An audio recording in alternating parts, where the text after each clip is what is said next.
जो प्रजातियां विलुप्ति की कगार पे होती हैं उसमें IUCN द्वारा उनकी सूची जारी की जाती है और डिफरेंट कैटेगरीज उसकी बनी हुई हैं कि कौन सी थ्रेटेंड हैं, कौन सी वल्नरेबल हैं, कौन सी एक्सटिंक्ट होने की कगार पे हैं। तो बायोडाइवर्सिटी बोर्ड द्वारा जनमानस की सहभागिता से और संस्थाओं की मदद से इस बात के प्रयास किए जाते हैं कि उत्तराखंड में जो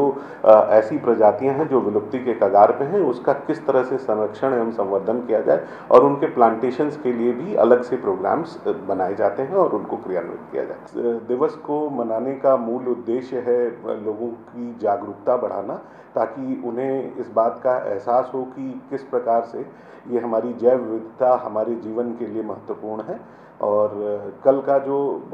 हमारा थीम है जो यूनाइटेड नेशंस की तरफ से जारी हुआ है वो भी यही है कि harmony with nature and sustainable development, मतलब सतत विकास की बात की जा रही है जिसमें, और यही हमारे सरकारें भी चाहती हैं। हमारे माननीय मुख्यमंत्री जी, माननीय प्रधानमंत्री जी भी इसी का जिक्र करते हैं कि इकोलॉजी को एनवायरनमेंट के साथ किस तरह से बढ़ाया जाए, यही हमारा उद्देश्य है। बायोडाइवर्सिटी को, जैव विविधता को बचाए रखने के लिए हर चीज़ का अपना महत्व है, चाहे वो वाइल्ड लाइफ हो, चाहे हमारे वो तमाम तरह की स्पीसीज हो। तो इसको जो आपने कहा कि कई प्रजातियां जो विलुप्त हो रही हैं, उन प्रजातियों को भी कैसे उनको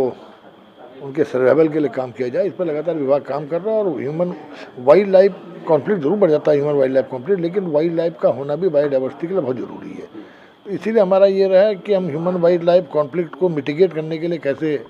इस तरह प्रयास किए जाएँ जिससे कि ह्यूमन वाइल्ड लाइफ जो कॉन्फ्लिक्ट है ये भी कम हो।